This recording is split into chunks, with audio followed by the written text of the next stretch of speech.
Russell viper সাপ নিয়ে ব্যাপক আলোচনা হচ্ছে। বিষধর এই সাপ সম্পর্কে কেউ কেউ বলছেন এগুলো মেরে ফেলা উচিত, কেউ কেউ বলছেন সাপ হত্যা করা উচিত না, কারণ সাপের বিষ দিয়ে ওষুধ তৈরি হয়। প্রশ্ন হলো সাপ হত্যার বিধান কি?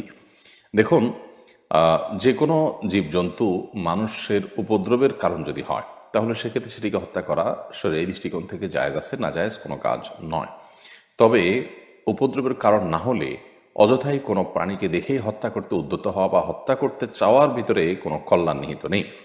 আমাদের সমাজে অনেকে আছেন, বেশ অনেকগুলো প্রাণী দেখলে অযথাই সে প্রাণীকে হত্যা করা বা উত্ত্যক্ত করা, এটা করে মজা নেওয়ার চেষ্টা এক ধরনের মানুষ করে থাকেন, যেটা একেবারে গর্হিত কাজ। প্রত্যেকটা প্রাণীকেই দয়া এবং মায়া দেখানো ইসলামের শিক্ষা। তবে হ্যাঁ, কোনো প্রাণী বিষধর, কোনো প্রাণীর উপদ্রব থেকে আমরা বাঁচতে চাচ্ছি, আমাদের ফসল হানি করছে, আমাদের ডিস্টার্ব করছে নানাভাবে, কষ্টের কারণ হচ্ছে, তাহলে সেক্ষেত্রে সেগুলোকে হত্যা করা সম্পূর্ণ জায়েজ আছে।